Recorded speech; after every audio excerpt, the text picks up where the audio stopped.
All right, so let's talk about some watches. So we have quite a few watches to talk about, and we also have some orange headphones to talk about as well, which these are And we do particularly have orange headphones. interesting. Yeah. I got a lot of them now. I am well equipped. This is just two of the three sets of orange headphones that I have. So yeah, I'm Well, ready I there. guess you'll have to tell us why you have so many pairs here in a second. So yeah, let's first talk about a few watches that came out. So these watches came out, like the Active 2 actually came out in the beginning of January at CES. So this is the Amazfit Active 2. I've already done my full in-depth review on it, but and we also mentioned it in the last podcast, but it's basically one of the best values at $130. It's probably one of the best values at $200 or $250 as well, considering what it has. So anyways, this watch has all the normal stuff that you'd expect, like a heart rate sensor, SpO2. I think it even has wrist temperature on it, and then has, regular GPS and whatnot. But I think what's really unbelievable for the price is the fact that this also comes with offline maps. There's also like some readiness stuff, which is a little bit funny in terms of like what feedback that it's giving as well. Yep. But really the most compelling thing is the fact that this has like a sapphire lens and it actually has a really nice look to it. But I don't know, Yeah. $130. I don't know how they actually pulled this off. Well, and not only $130, technically $99, right? It depends on which strap you Yeah, get. If you have the base edition, it's only $99. And I have both straps, and honestly, like I am perfectly happy with that base strap as well. Like that is sure. totally functional for me for $99. I guess what's fascinating about this is if we look at the playbooks of companies out there, right? So Apple's playbook for software across watchOS is that they give you essentially the same features across all of their watches. Whether you buy a Apple Watch Ultra 2 or you buy an Apple Watch, Series 10 or buy an Apple Watch SE, the software is identical across all those, with the only differentiators being the hardware. So, for example, in the Apple Ultra 2, you have, the emergency siren that has a different speaker array that's loud as, a very crazy toddler or something. And so that's unique there, right? In the case of the Series 10, it has the ECG functionality that the SE range doesn't have. But those are hardware differentiators, not software. And so this Amazfit essentially took that same approach. If you look at the software features, it has all the same software features as their higher end T-Rex. And obviously we have to use the term higher end in like relativity sense here because we're only Sure. talking an extra $120, right? So it's Exactly. like Yeah. 234, right? So it's all Yep. it's all relative, but everything is there. Yeah. We contrast that maybe later on with what Garmin's attempted to do with their E lineup, right? And Garmin's trying to have an Apple Watch SE equivalency or a Zepp Amazfit Active 2 equivalency, but obviously, as the internet has demonstrated, it is not working out well at all. And we'll get to that maybe a little bit later on. Yeah. But I think it's a fascinating like contrast between what these companies are doing. Oh yeah, no, I think that's what's the most impressive thing about this watch is that, again, like Ray was saying, that all the features are identical between the two. I think the only like red flag, I guess you could say, is that it has a very small amount of storage on it, and I had a hard time updating it. Like even with the firmware update, I actually had to delete a whole bunch of like maps and activities even to actually get it to even perform the update. However, again, similarly though, that's actually the case with some Garmin's as well, where you actually have to like delete Instinct some 3, files yeah. to make things. Yeah, exactly. So, but for me, I don't know. Like, I think it really comes down to probably like the algorithms and the ecosystem with this watch that are probably holding it back at this point. And those are the areas where it needs improvement to kind of elevate it a bit to become like, a bit more of a competitor out there. So the actual data that's collecting seems pretty darn solid to me. I mean, it's, again, like I said in my review, it's a very reliable watch. It may not be like the best heart rate accuracy out there, but it's fine. It's totally fine. It's Yep. it's reliable, good GPS accuracy. But I think it just comes down to those more nuanced feedback features like the readiness and the sleep scores and whatnot that just need refinement. And I'm curious what Amazfit needs to do to like really become like a bigger name in the space. Like I think that they're getting more well known, but like when will they get to like a chorus type, notoriety? I think when their name isn't Amazfit. And Yeah, I don't mean that in a mean way. I think yeah, that it hurts them, right? In the same way that Insta360's name exactly. is Yeah, it's baggage, right? And it's baggage that confuses people. The number of yeah, people when I say Amazfit, they're like, "Oh, Amazon." I'm like, "No, no, it's not Amazon. It's different, right?" And I think, and like you and I, the name Amazfit, and for many of our listeners, they're probably like, "Oh yeah, Amazfit, that's fine," or Insta360, that's fine. But that's the problem is that realistically speaking, Amazfit isn't targeting most of our listeners, right? They're trying to target the rest of the universe, and I think the name is really holding them back. And I know they've obviously their corporate umbrella is Zepp, right? And it wasn't always that way, right? That it used to be like Amazfit, and then the whole relationship there is like changed quite a bit of the last, I don't know, 8-10 years, something like that. But I think the name is probably the biggest thing holding them back. I mean, certainly we can talk about like the algorithms, like you mentioned, on readiness and stuff like that being mostly a hot mess, but for many people, those aren't the things that they care about. They care about things like, is the GPS accurate? And the GPS, as you and I both showed, is great across this, right? Like, is yeah, heart rate, as you noted, great? Yeah, it's it's fine-ish, fine. right? Like, but having quick maps, they have 164 sport modes on this, including, by the way, bobsled, checkers, and tug of war. Like, come on, how can you complain about having tug of war as a sport mode, but not wingsuit mode, right? So wingsuit Sure. mode is not included in this, but is included in the T-Rex. They both have bare metal timbitters. Why can't I have wingsuit? I want a proper answer on this. Yeah, I don't know how they break into it. I mean, I guess the other thing to keep in mind too is that, like it or not, one of the ways that Coros transitioned from being an unknown brand to a known brand was through heavy partnerships and heavy influencer campaigns, right? That is a reality to what they did 5 to 7 years ago. They started that, and we see them Yeah. now, sponsoring top end pro athletes, but also sponsoring and ambassadoring and whatever you want to call that, influencing a lot of like mid-tier age groupers, right? That have social media reach and stuff like that. And that is fundamentally a playbook that works, right? You can't say it doesn't. We've seen the success of that with DJI and Insta360 and in different ways with GoPro and things like that, right? That's how that make a lot of the stuff work.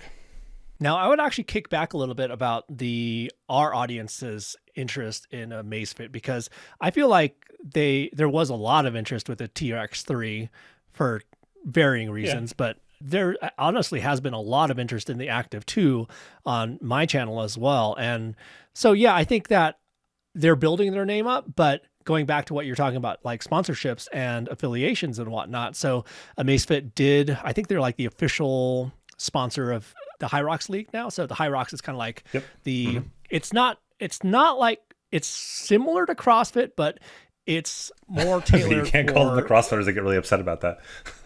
No. You definitely can't call it. No, because it's certainly not CrossFit, because for me, like I could not compete in CrossFit just because of my build, and I'm just not good at Olympic lifts and all that kind of stuff. But for High Rocks, what's interesting, so I've actually been doing a lot of High Rocks style training lately, just because I'm actually super fascinated in this discipline, because it's kind of something different and something new for me to kind of explore.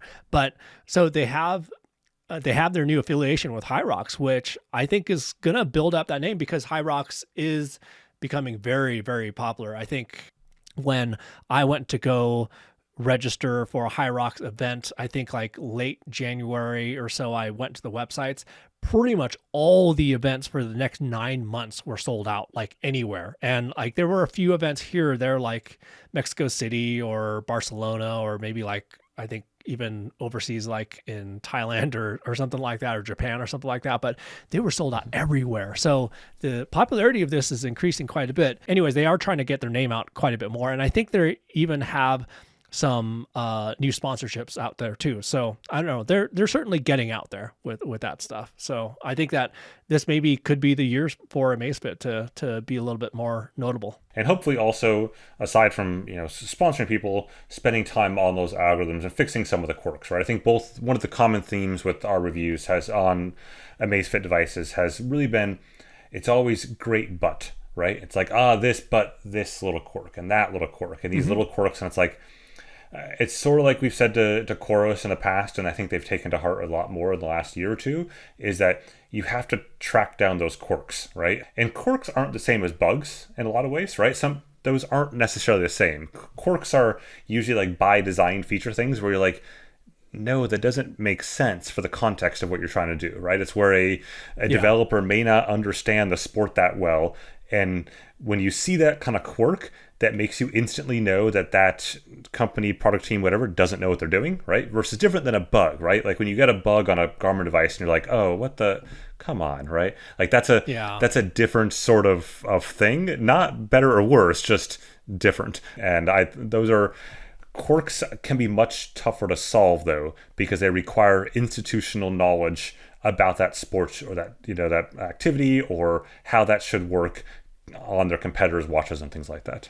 Yeah, you bring up a good point about quirk versus bug, because one of the things I brought up in my review, and I didn't even know if I was going to include this or not, but this was certainly a quirk, and it very much leads you to believe that the developers of some of the features on here didn't actually use them, because so with the lap button and the pause button, so it has two physical buttons, which is great because it helps usability for sports quite a bit. Well, the problem is, if the display is not active, when you press the pause button, that doesn't pause it during an activity. It only wakes up the display. So there were so many occasions where I went to go because when you get done with a workout, you press your pause button, whether the display is on or off, right? And you expect it to pause, right? Yeah. So anyways, I, pressed it, did some other things or whatever, went back. I'm like, it's still going. But so then what I discovered is that those buttons only wake up the display. They don't actually do the thing. So again, that's like a quirk. So that's where even with stuff like, let's say, weight training, when you're trying to go to the next set and stuff like that, well, you press the lap button. But the problem is you have to make sure the display is active before you do that. Then it'll actually initiate it. So again, it's like one of those wait a second, did you actually try this? Because it doesn't really work how buttons should work. So yeah. Yeah. No, exactly. Yeah. Developers reading specs that are not sports people themselves, right? And then not having a team behind it that can kind of not fact check, but can go through that stuff and go, no, you got to do it this way instead, right? Yep. And it's definitely a thing there. Now, speaking of another name that is not really well known in terms of the smartwatch, fitness watch market, is OnePlus. So they actually made a pretty big splash with their original watch as well as the Watch 2. But they haven't necessarily built their name up quite yet in this space. However, so that's where with this watch, I got the watch and have been testing it, and you have to kind of go into these sort of devices, especially new devices. You're kind of you go in with a little bit of skepticism just because watches are hard. They're hard to manufacture. They're hard to get right. I gotta say, I'm pretty darn impressed with this watch so far. So this is so this is a Wear OS watch, first of all, but the biggest and most compelling thing about this watch is that it can get up to 5 days of battery life. I've been trending around that 3 to 4 day mark, and that's really good for a Wear OS watch. Yeah. And the other thing, though, too, is that, with a lot of these names that you don't necessarily hear much about, the accuracy, when you first go to start out a first, second, or even third generation device, you're like, accuracy could be kind of so-so. I've been getting pretty darn good accuracy out of this thing. I'm actually kind of impressed. Anyways, going down the list of this thing, so you get 3 to 4 days battery life. You get Wear OS. There's just a stainless steel case. It's really nice looking. There's a titanium bezel. There's sapphire. Heart rate, of course. Wrist temperature. Pulse ox. Dual frequency for $329. It's a really, really good deal. So anyways, my testing is almost wrapped up for this, but I've been getting some very good results out of this watch. And I think that this watch, could put them on the map in terms of the fitness space for sure. Again, though, it's in terms of building that name up, I think, reviews from maybe you and I can certainly help something like that. But I'm eager to see where OnePlus goes from here, just because this watch has certainly impressed me so far. Did you get one, or did you test one or anything like that? We've chatted. I don't have one yet, so it's something on Okay. my to do list. It's interesting though because I was just while you were chit chatting there, I was looking at Mhm. Google Trends and I was curious how. So for those not familiar, Google Trends lets you put in different search terms and it tells you what people are searching for. It's as simple as that, and it doesn't give you though a definitive number. It doesn't say 12 million people were searching for this versus that, etc. Right? It allows you to do comparative things. So it gives you a interest percentage, if you will, and you can do it over time. You can say last 12 months, last how far back can you go? All the way back to 2004, and it's an amazing way to look up like what people actually are looking for. So for fun, I start off with OnePlus Watch, which by itself doesn't tell anything because it's all referenced to itself. So then it basically baselines what is the most people ever searched for, which is a couple years ago for a launch, and then compared to today, and it goes this chart. I'm like, okay, so let's throw Chorus Watch onto that. I just use the term OnePlus Watch, Chorus Watch, etc.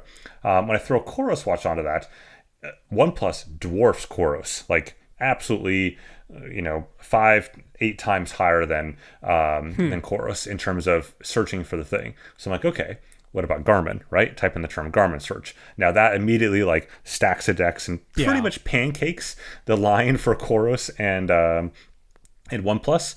In this case, you're looking at 10 to 1, easily 10 to 1. In some cases, upwards of like 40 to 1, depending on the time of year. Searches between Garmin and that.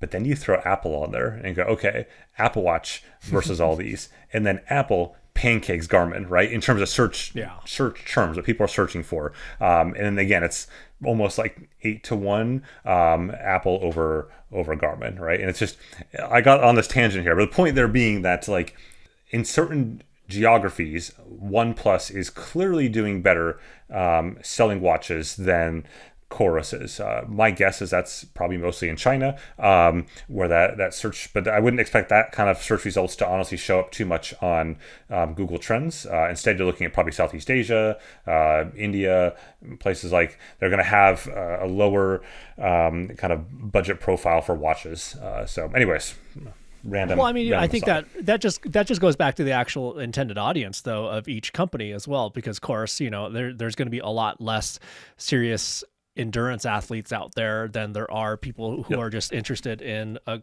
really nice looking Wear OS smartwatch. I think that's very much the case. So If you for another way to fun to look at like search volumes of things is to use Amazon's ability to show number of units bought in the last month, right? And so they don't have on there right now the OnePlus Watch 3, but they do have the Watch 2 on there. And in the last month, it's only 100 plus units were bought. So that's not that many. So the buckets that Amazon uses are 100, like they're tiers. So it's almost like Price is Right rules. You have to go to the next tier before it shows, right? So it's like 100, 500. I think I've seen a 300 before, 1,000. I think it's like 5,000, 10,000, and so on, right? So like if you look at something like the Polar H10, it's like 10,000 units a month, right, on Amazon.com. So we're talking a lot of people buying heart rate straps from Polar. The Google Pixel Watch 3, 45 mil, and this is where it gets a little bit messy, is because it's per SKU, right? And so in the case of a product that has a lot of different color variations, it can kind of dilute that. But for reference, Pixel Watch 3 is 500 plus per month, right? So you're talking a fair bit more there, but I mean, not as many as you might think for Google, but that's a whole different conversation about Google and Pixel Watch sales that we've had in the past. Anyways, the point is, I don't think there's a huge US market for it, but there's probably a market in other places for it. yeah, so it's definitely tough when a watch like this comes out, because it's tough from an interest standpoint, just because I certainly want to talk about it, but at the same time, like it's just not going to be as heavily weighted as like an Apple or a Garmin watch or something like that. So yeah, anyways, look out for that review coming soon. So anyways, talking about Apple, let's talk about some orange headphones, some Powerbeats Pro 2s. So these are the long awaited updates to the original Powerbeats Pros. And the most compelling thing from our standpoint is the fact that, well, I mean, first of all, they're sport headphones, but the most compelling thing from our standpoint is that they have built-in heart rate sensors, which is pretty interesting considering, I mean, I certainly did not see this coming from Apple by any means. Like this was like completely out of left field, but in terms of accuracy, we'll probably talk about accuracy in here just one bit, but maybe should we talk about like ecosystems first or accuracy? I don't know. Like it's kind of half of one. Which dumpster would you like to open up first, right?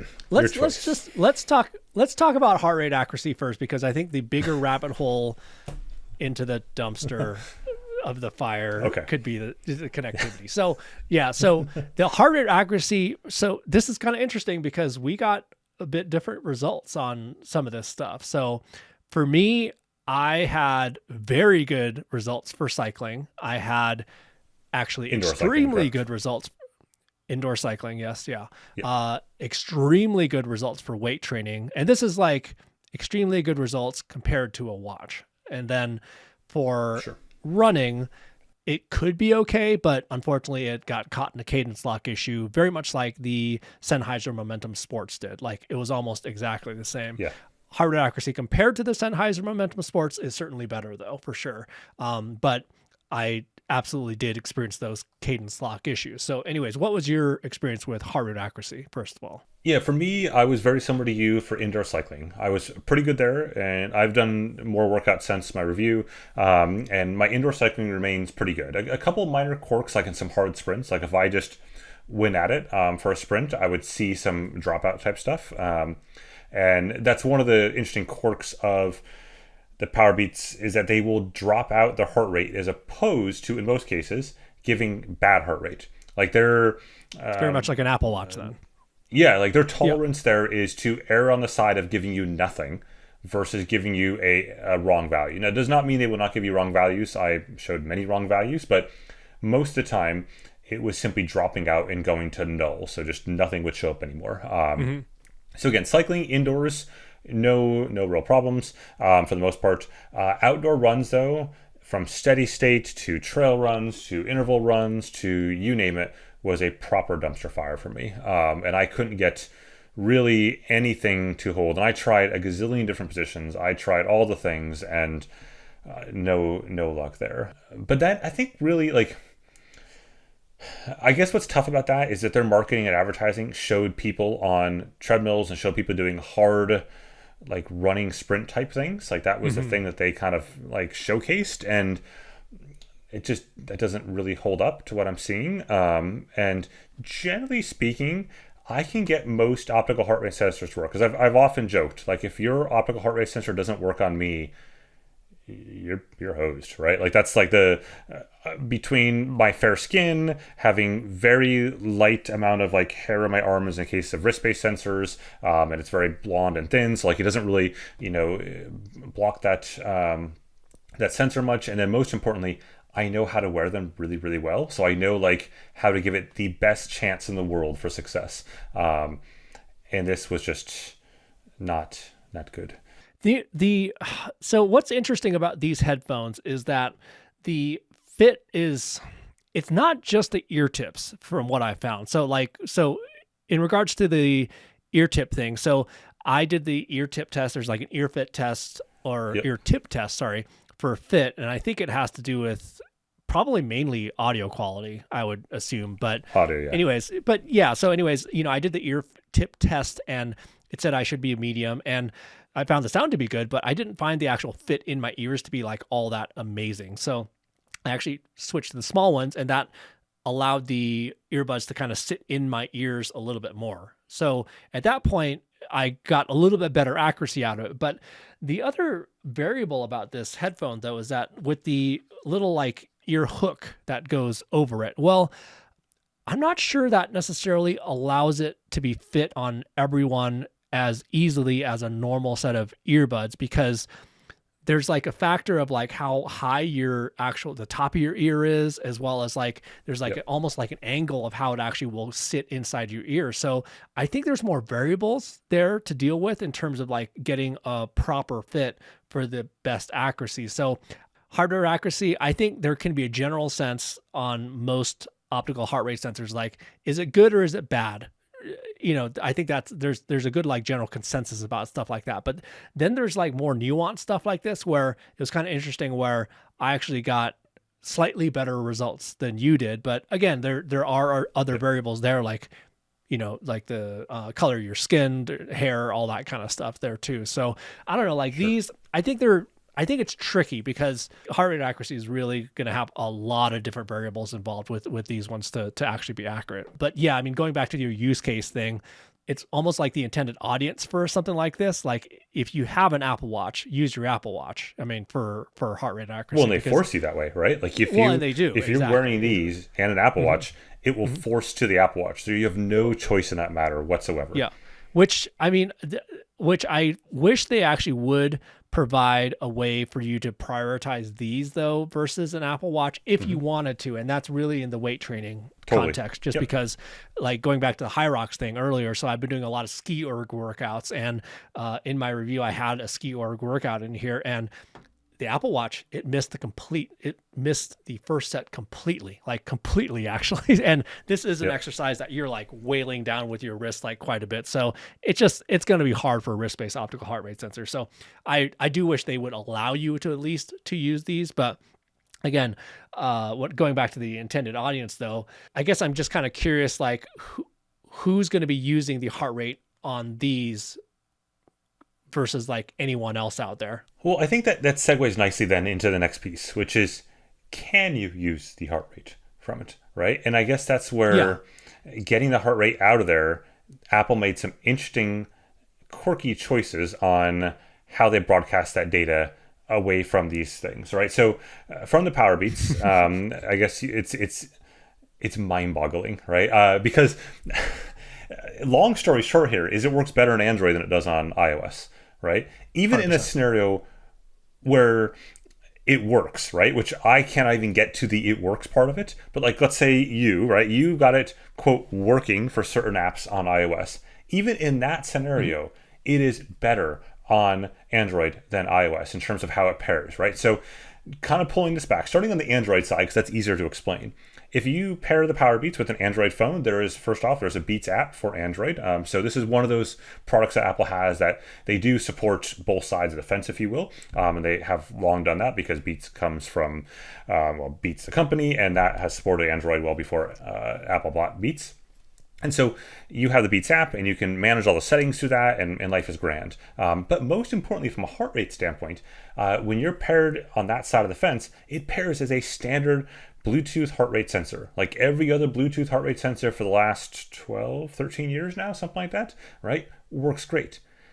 Perfect. That's how you and I did all of our accuracy testing. We had to record that data to Android because that was the only way we can get it to work. Because on the iOS side, Apple made their life incredibly difficult here. And they overthought it. they overthought it, and they made their more importantly, they made their partners' lives more difficult here, right? So instead of just saying, hey, it's a Bluetooth heart rate sensor, pair to it, Apple requires that the data go through Apple Health, where it's doing a real-time like feed into Apple Health, and then the partners have to update their apps to pick up the data from Apple Health. Like, what? How did that get past the drawing board of good ideas? Like, so the problem with this is that, in my case, it doesn't work at all. The data does not go into Apple Health for reasons that me and Apple are still troubleshooting, hence why I have a pile of these here. We're trying to figure this out. And, I won't go too far into that other than say that I will give Apple credit. They are working with me on figuring this out. But it's not just me, right? It was you for a period of time and for some apps. It was Dave from Chase the Summit. It was... Shervin shares, right? And I've seen countless threads on this on Reddit. And like, I look at that and go, when you have... some of the biggest sports tech people out there in this space, as defined by whatever metric you want, and we can't get the product to work, everyone else is hosed, right? Like that's and by the way, like, I don't know why magically I can actually get it to work on my iOS device versus like Ray or Shervin. But yeah, like mine will actually work through Apple Health as well as through Nike Run Club and Peloton. I didn't try any of the other apps, but they do work consistently with Nike Run Club and Peloton. So there's the hookups there, but you can't even get it to even show up in Health. Is that right?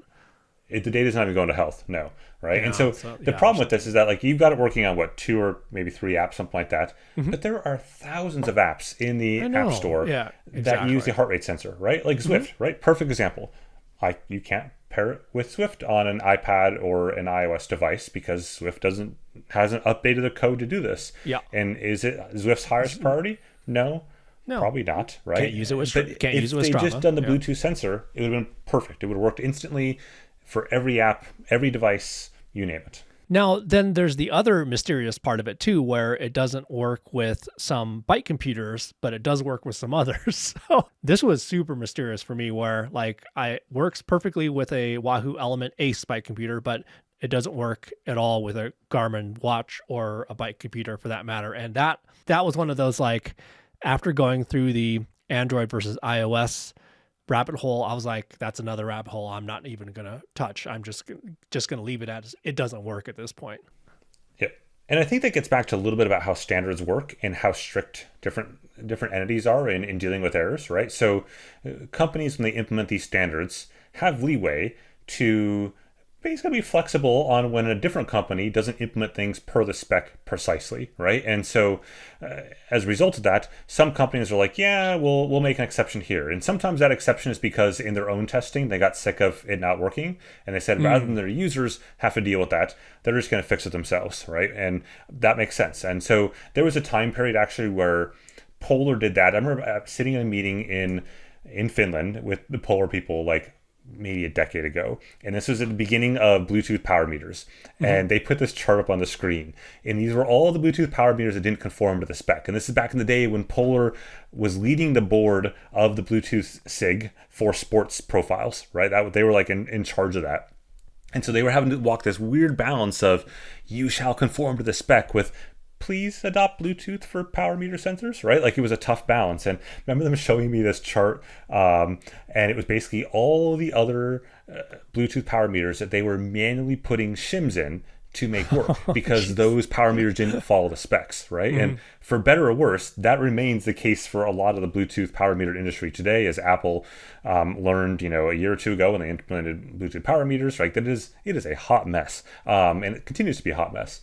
So, and we see that with the DCR analyzer as well. Like, we are constantly going back to entities, including more recently Zwift and Trainer Road for some of their fit files. When they kind of linked up recently to do that, they were not populating things in the fit file per the spec. And so it broke some of the stuff that we do, because we are super strict on the spec in the fit files and how we parse it on the analyzer, mostly because if we start making assumptions on how to parse data, then we can make the wrong assumption and show data in the wrong way that's not there, right? We can make an assumption that maybe shows data that doesn't actually exist. And so we are hyper strict, versus someone like Strava has historically always skewed the other direction. Strava has skewed towards just make it work, right? Because the user doesn't care. The user just wants it to work. And they're going to blame Strava versus blaming the company. So anyways, point there being that we don't know in this case between Garmin and Apple which one is doing it wrong, right? My guess here would be Apple is doing it wrong, only because Apple's the newbie to this, as strange as that may sound, right? Like, this is the first time Apple's done heart rate broadcasting on the BLE spec before. And Garmin's had the BLE heart rate sensors for now, like, I think 6 years or 7 years, right? And they've paired to every other heart rate sensor on the planet. And the reason why Wahoo work is Wahoo maybe just taking more of the Strava approach of, like, just make it work. And Wahoo lucked out that whatever quirky way that Apple transmitted that data fell into one of the exceptions that Wahoo had to make it work. Well, you bring up a good point about Zwift and Apple and how this is really their kind of first-ish take at broadcasting heart rate, because broadcasting heart rate from an Apple Watch to Zwift has also been a historical nightmare as well. Like, I think it was even last year. Yeah, it was like a year ago where I think Zwift made an announcement that there was going to be like kind of like a revamp of the Apple Watch broadcasting to Zwift via the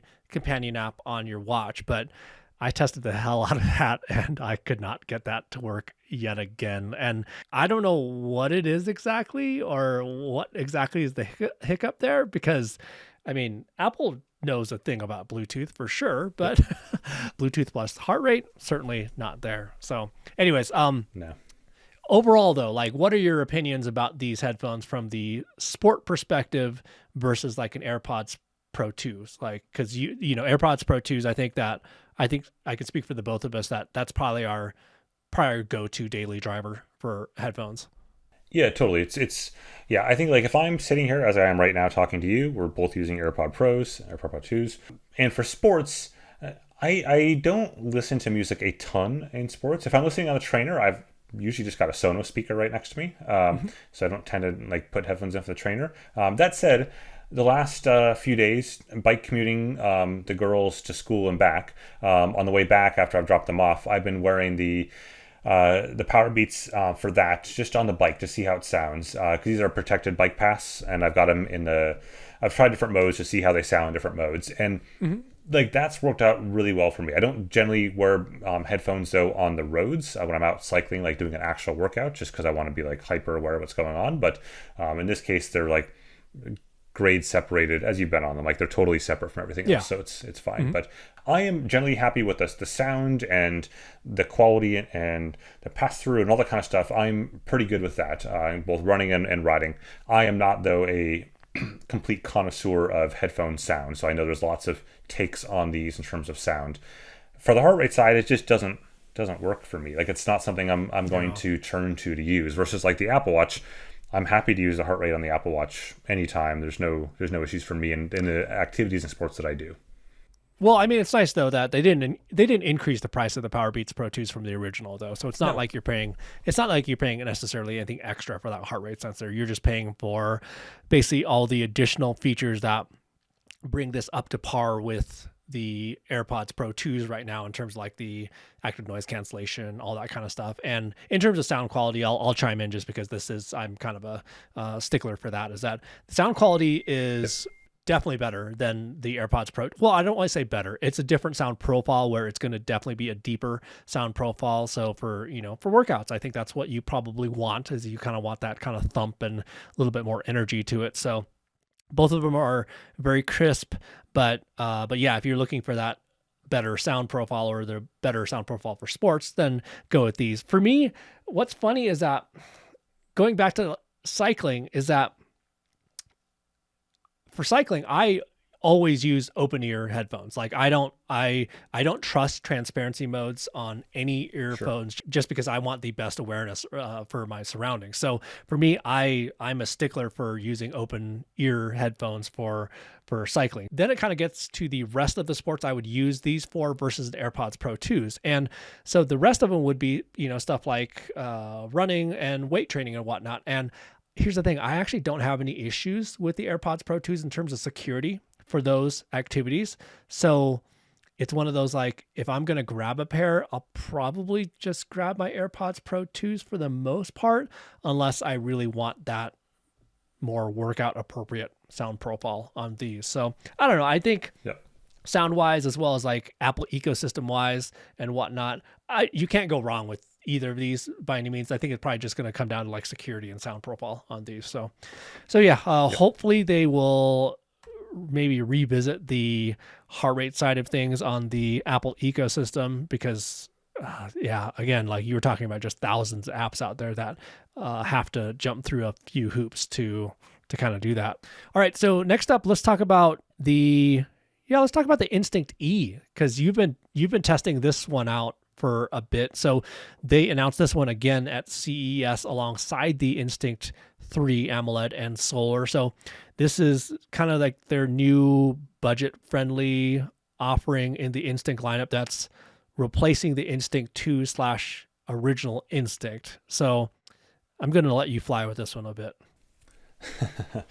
Yeah, so I went from the Instinct 3, getting that review done, and transitioned immediately to putting on the Instinct E on my wrist, right? So it's been like back-to-back Instinct 3 to Instinct E. And when the Instinct E came out, a lot of people thought the Instinct E was basically a cut-down 3. And that's not really the case. The Instinct E is, technically yes, but Instinct E is a midpoint between the Instinct 1 and the Instinct 2, with a few bits of flair from the Instinct 3, right? So in particular, the Instinct E does actually have the nicer display of the Instinct 3. So it has that more visible, clear MIP-based display. It's MIP only for this. There's no AMOLED option on the Instinct E. It has the Gen 4 optical heart rate sensor that you'd see on newer, Instinct units. So not the Instinct 1, which had the previous one, but it doesn't have multi-band GPS, for example. And the price for this is $299 US, compared to what, $399 through $499, depending which model you have. Yeah, exactly. Yeah, for the Instinct 3. And where, of course, this all completely falls apart is that the Instinct 2 is basically $200 right now. Just at its current Amazon price is $200, even dipping well below that for sales back in the holidays. And of course, this watch here Instinct E has many features cut from it. So it doesn't have multi-sport mode, for example. It doesn't have, in other words, triathlon mode. It doesn't have some of the sensors, like power meter sensors. It doesn't have a gazillion other features that you're like, oh, that should be, wait, what? It's not there? Like the Instinct E came out years ago, and this is missing that, but it's more expensive than that. That said, there has been a lot of hate on the Instinct E, starting off with, frankly, us when it first came out, and continuing across the internet. And all of it is 100% correct. However, I was thinking about this today on my ride. The Instinct E, it's like describing a troubled teenager. It's not a bad kid, right? At its core, it's not a bad kid. It's just mixed up in the wrong crowd, right? And by that I mean that basically, if you look at it by itself, like me using it the last few weeks, I'm like, yeah, this is a fine watch, right? It doesn't have the flashlight of the Instinct 3, which is probably the one thing that annoys me the most. It doesn't have the power meter connectivity that I would use on cycling. But outside of that, it does a lot of the core Instinct-based things that the Instinct 1 did, but does them a little bit better. There's plenty of little features they gave this. Like, for example, there's a tides feature to be able to check tides. There's a bunch of little like widget things that they've added to this. The Garmin Share option to be able to switch or be able to quickly send courses and stuff between different watches. That's on here, but it isn't on the Instinct 2, for example. So there's like, it's a bizarre Venn diagram of 3 different watches trying to figure out where this fits in, which ultimately goes back to the conversation at the beginning of this episode where we talked about, how Garmin is trying to differentiate all the stuff on software features, which has been Garmin's game for as long as Garmin's been as a company, as opposed to the hardware side of things, right? I mean, I don't believe for a second that this watch isn't capable of running every bit of that software in Instinct 3. In fact, a great example of that is what I'm going to classify as a strong bug, which is that when you get daily suggested workouts on the Instinct E, it gives you bike suggested workouts with bike power meter targets. But you can't pair a power meter, right? Now, some people would probably rightfully call that just sloppy coding a QA, right? That's something that should have been pulled out.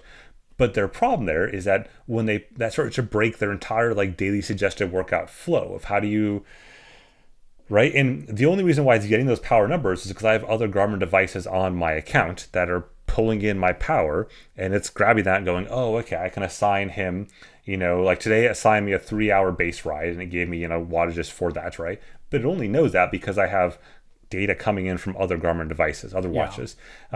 If you're just a person without that data, what? Like, I don't, it got some weird quirks. Ultimately, I think this is true for the Instinct E and the Fenix E, in that I get where Garmin's trying to go here, and I don't have a problem with that. I don't have a problem with them saying, hey, we want to offer a budget version of the Instinct to Fenix series, right? We just saw Garmin, I'd say the first throes of them admitting defeat on this entire E thing was last week or week before, whatever it was. They, via the Garmin Connect app, pushed out a discount of basically $400 to $350 or something like that. So the Fenix E pricing now was, I think, $499 or $459, something like that. So essentially getting it down to the Gen 2 Epics, which is all the the Fenix E is essentially a Gen 2 Epics with a new software update on it. But that same price ballpark, because that watch is going for $400. So this seems to be Garmin's first indications of like, this isn't working out. And again, I don't have a problem with Instinct E and Fenix E as a concept. It's the execution of it that's heavily flawed here, mainly the price side of it. This watch should be priced at $199, right? Like if you price the Instinct E, sorry, it's very confusing having these 2 products. If you price the Instinct E at $199 and then got rid of the Instinct 2 off the market, which is, again, part of the playbook that Apple does, is getting those older watches off the market very, very quickly, like a matter of weeks to months at worst. then that'd be fine. But Garmin hasn't got those older watches out of the market. They're still, putting them on Amazon and even their own site to try to get rid of them. That's ultimately my issue with both of those watches, is the fact that the pricing is, I don't want to say it's like wrong, but it's pretty off. Like, I mean, I would say $229 at the most for an Instinct E, and then $499, maybe even $550 for the Phoenix E at that point. Because I've actually been testing the Phoenix E myself for kind of more of a long-term review. But yeah, I mean, it's a great watch, but just kind of priced incorrectly. That's all it really comes down to. So, I mean, those other watches will eventually come off the market though. So this is them just kind of like, I think, laying that foundation for. I mean that like somewhat seriously. Lever pulls, right? Like, yeah, lever pulls. Yeah. I mean, again, Garmin's playbook on older watches is to keep them in that for years, right? And to sell them through Amazon and the resellers. Like, it looks like the current reseller du jour that they're dumping these watches to is Beach Camera. Nothing against Beach Camera. That's totally cool, right? They used to do it. They do it. They basically offer lots. The way this works, they offer these lots of watches to retailers and say, hey, can you take 10,000 watches and you can sell them for more or less whatever you want. And here's the price we're giving to you, right? And that's how Garmin gets rid of most of these older watches and puts them on sale. And that's how they show up on Amazon for good deals. I guess the question is, has Garmin actually stopped making Gen 2 Epics? I don't know what the plural of Epics is, but have they stopped making them?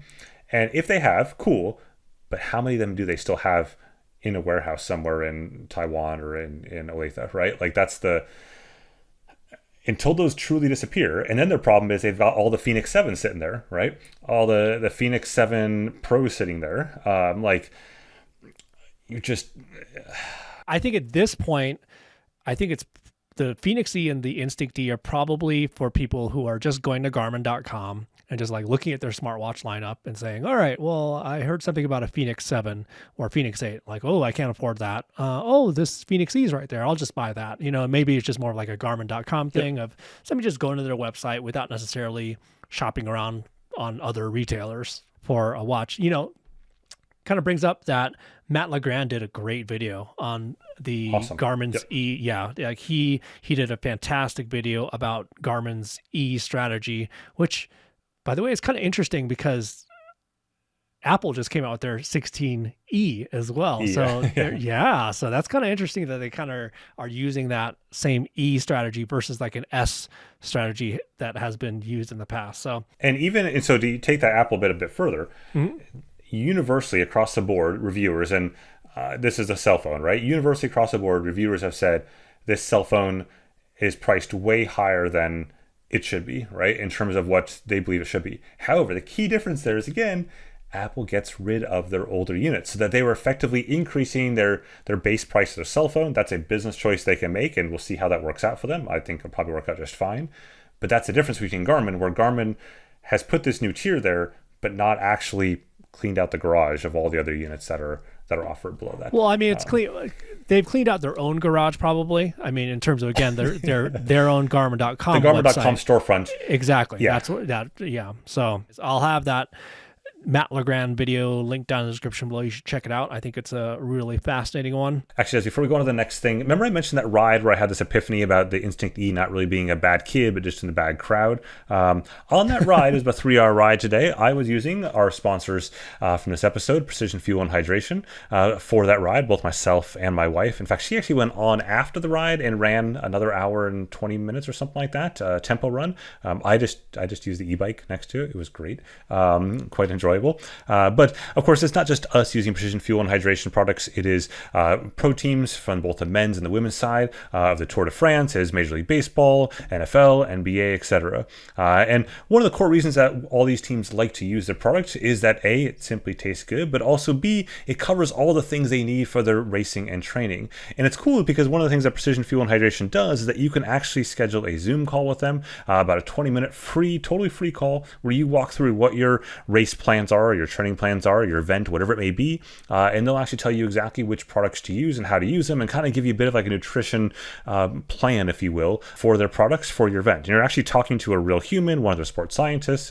It's pretty cool. Of course, if you don't want to talk to people, you don't like people, you can also use their online race intake planner as well. That does essentially the same thing, just without all the super smart sports scientists on the other side to kind of answer your individual questions. Now, all their products are Informed Sport certified, all are vegan, all are 2-to-1 glucose fructose, and contain no artificial ingredients. And most important, as I said earlier on, I have no problems consuming them, even on like 12 and 14 hour days. They taste fine by the end of it, even if that's like the only thing I've been eating pretty much all day long. Thanks again to Precision Fuel and Hydration for sponsoring this episode. And you get 15% off your first purchase with the coupon code FITFILE that you see on the screen right there. Thanks again.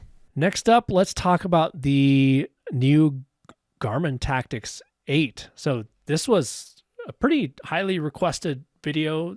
So I did kind of like my first impressions of it right now. So this is basically like the most capable Garmin watch that you can get at this point. So this is the tactical version of the Phoenix 8. So it's not the Mark Damascus steel for $3,000. Burn.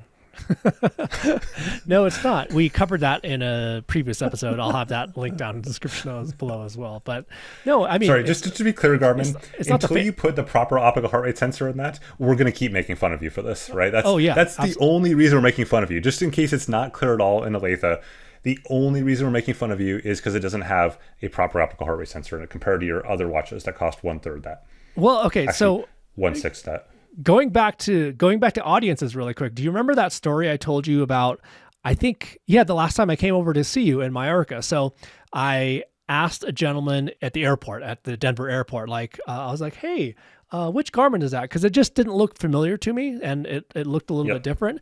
And he looked at his wrist, and I could tell it was fancy for sure. And he looked at his wrist. He's like, I don't really know. And then he asked his wife. And she's like, hey, which Garmin did you get me? And she's like, oh, it's a Garmin Mark. So it's one of those funny things that, again, there certainly is an audience out there that aren't, super watch geeks like all of us out there either, that they're just like buying a watch that they're like, they're not necessarily going to complain between like a Gen 4 and a Gen 5 heart rate sensor. It's like, hey, I just like the look of the watch and that's what I wanted to buy. And, more power to them, quite frankly. Yeah. Yeah, I agree with that to an extent. I think where that falls apart in my mind, though, is that my assumption here is that the age demographic for a Mark watch is older, right? I would assume 40, 50, 60, right? That's been my experience in seeing them on people's wrists. In that age demographic, overlays far more heavily with the ECG capabilities that only exist on the Gen 5 watch. Yeah, that's true. Right? So that's my big sticking point. And it's funny, I have a very similar story that just happened on the Mark when I was in Amman for my wife's Ironman 70.3 Amman there, where, I was just after she had started the bike, I was kind of doing spectating and stuff, and someone came up and said hi, and they had a Mark on as well. I'm like, what do you think of it? He's like, oh, it's great, I love it. I just got it because I liked the styling on it as opposed to the other watches, and it was as simple as that, right? They were thrilled with it. They did fit the demographic I just mentioned, but it's just that's I guess where the whole thing falls apart, is I feel like that is the core demographic for wanting and utilizing ECG, and then to not have it on a $3,000 watch, which, don't get me wrong, those watches look beautiful. Like, I think they look stunning. That's my only catch there. I think the biggest issue I have with the Damascus steel watch is that watch came out so much further along down the line than the Gen 5 sensor came out, and it's like, it was like, a year and a half at least, if not 2 years later. So that was kind of like, I'm sorry, but I think the poking fun at that watch is pretty justified in terms of that Gen 5 sensor. It just should have been. I mean, it's like, there's an argument on the Instinct 3 not getting the Gen 5 sensor, but the Damascus steel, I'm like, come on, like that watch should have really gotten that sensor. Yeah, so. A $400 venue has it. A $3,000 watch should have it. Totally. Anyways, we got back to this. So anyways, the tactical version of the Phoenix 8. So, I mean, at this point, it is the most capable Garmin watch out there. I guess you could probably argue that maybe their Descent, they have another one too. Their Descent one is maybe more capable in that department. But so this watch is kind of interesting because again of the kind of the interest level behind it. And I don't know, in terms of like who can actually utilize this watch, it's like it's for the 1% out there. And I'm not talking about the 1% like rich necessarily. I'm talking about the 1% like who can actually utilize these tactical features. So there's a new Rucking profile with this watch that came out. There is, yeah. Yeah, so this is essentially a hiking profile where you can enter the pack weight when you go to start your ruck. And for anyone who's not interested in or not familiar with what rucking is, it's hiking, walking, or trail running with added weight. And, this is something that many people do like in the military, of course, where they're carrying around like very, very heavy packs and they kind of want to account for that weight. So when you go to start your rucking activity, you can just go in there. I think you can like enter a pack weight of like 1 to almost 220 pounds, which 220 pounds, like that's a lot. That's a lot. Just a normal trip for you and I with our drones, right? That's yeah, exactly. So, and then, you go do your hike and then at the end it shows your pack weight, but it doesn't adjust anything behind the scenes. Now I have a little bit more testing. Whoa, hold on. It doesn't adjust like calories? No, because calories is based off of heart rate anyways. So there is no difference there. Yeah. So yeah, I mean, there's no difference there. So yeah, I mentioned that in my initial video already, but yeah, no calories, there is no difference there. I literally did a ruck on this yesterday versus a hiking profile on my Phoenix 8 and, hooked them up to the same heart rate sensor just so they'd have the same data. Calories are within 1 calorie of each other. So there is no difference there. There are some other metrics I'm going to dive into. I'm not going to mention on this podcast right now that I want to dive into just because I want to keep my testing kind of secret at this point on this one. But from what I can tell, it does not adjust any physiological metrics in terms of like calories. They were all the same. Yeah, it was all the same. So all it does is just list your pack weight in there. But the tidbit is that you actually can go into hiking, walking, and trail running profiles right now in Garmin Connect with your non-Tactix watch and add pack weight in there, which results in the exact same thing of seeing your pack weight. So right now Is that on account that doesn't have a Tactix 8 on it? Yes, yeah, exactly. I brought up a hike from last year that we did in wherever, and you can just go ahead and add a pack weight in there. So yeah, go ahead and do that right now, and you can check that out. So, but the other thing is that you can actually reclassify any of those hikes, walks, or trail runs to a ruck as well right now. So that's actually in the list of activity profiles. So right now, I don't think you're actually missing much with the rucking profile on the Tactix 8 because you can technically go ahead and add pack weight as well as reclassify your activity to a ruck right now on any other Garmin watch. So what Ray was just kind of alluding to there is that in terms of like adjusting any physio. Yeah, exactly. What Ray was kind of alluding there in terms of like adjusting the physiological metrics is that what Garmin's doing actually when you do add pack weight to any of those profiles, including rucking, if you add a pack weight over, believe like 2 or 3 pounds, it will actually disable VO2 max recording at that point because that would be skewed. Okay. So I think that this is a start by adding the pack weight to it. Where I would love to see this go is for them to actually be able to automatically adjust VO2 max from there. Because I mean, I feel like, I don't know, there's probably a lot more to it than this, but VO2 max has a lot to do with your body weight because they need that metric to be able to kind of calculate that. So couldn't you just like add that to your body weight somehow, like in terms of the back end to kind of automatically adjust for VO2 max? I mean, there's, again, like I'm oversimplifying it at this point for sure. So I remember talking with the First Beat folks about this a long time ago. And then, your comment about the heart rate reminded me of that conversation now that, yes, when I said the same thing back then, wouldn't that affect calories? They're like, well, no, because it's counted for our heart rate, just like you mentioned.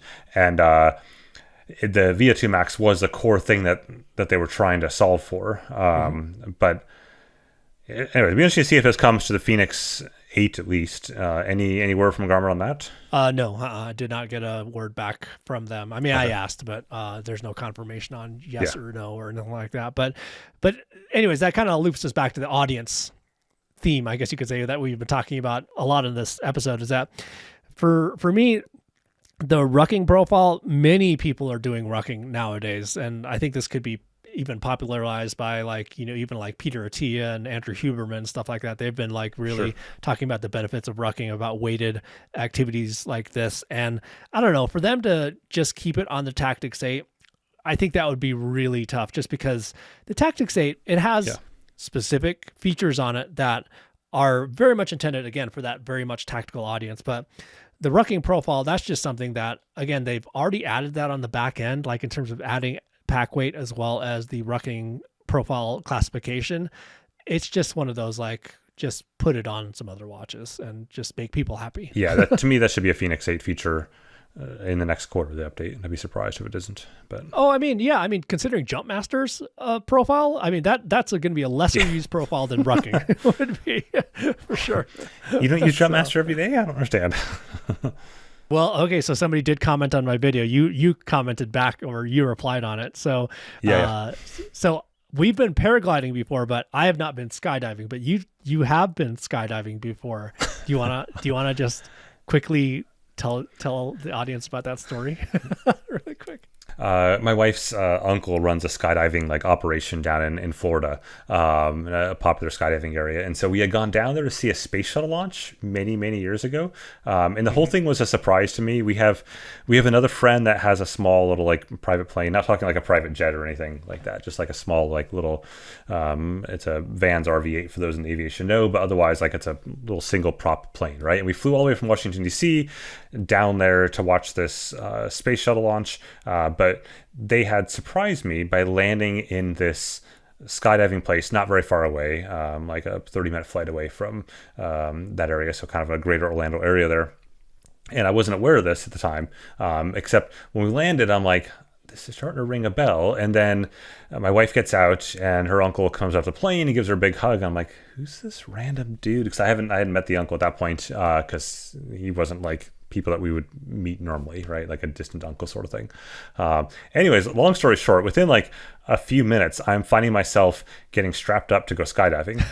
And it was like a present to me of sorts, that I had no awareness I was about to do. And I was not opposed to skydiving. I thought it'd be great to do, right? So I was like, this would be cool. And they gave me, they did all the stuff, right? They just basically, then we got in the plane, and I was obviously tandem because I'm not going to follow a plane solo by myself.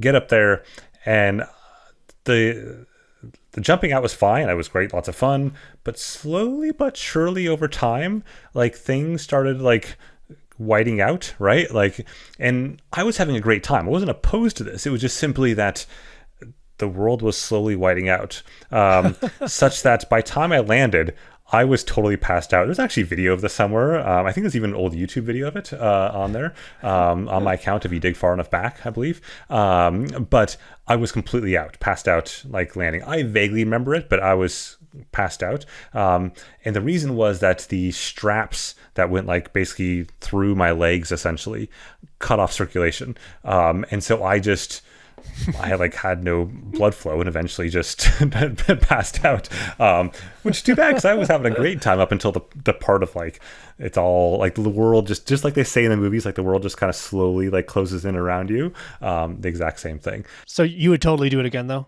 I would do it again. I'd be happy to do it again. Okay. Yeah, totally. I think it'd be fun to do. As long as like I wasn't going to, lose circulation again. I think we should plan on that at some point, which, I think kind of brings up actually maybe not the next episode, maybe the next episode, but I think we may have an in-person episode soon. I suspect. Yeah. Mm-hmm. In person from the back of a plane being thrown out, or a different kind of in person? It's either going to be hot tub or plane. One of the two. Yeah, exactly.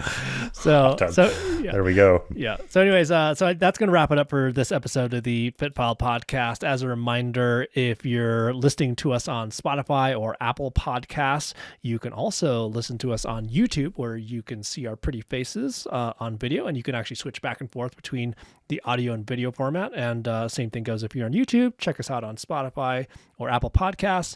If you do like these videos or like these podcasts, make sure to leave a review or comment down below. We would definitely appreciate that.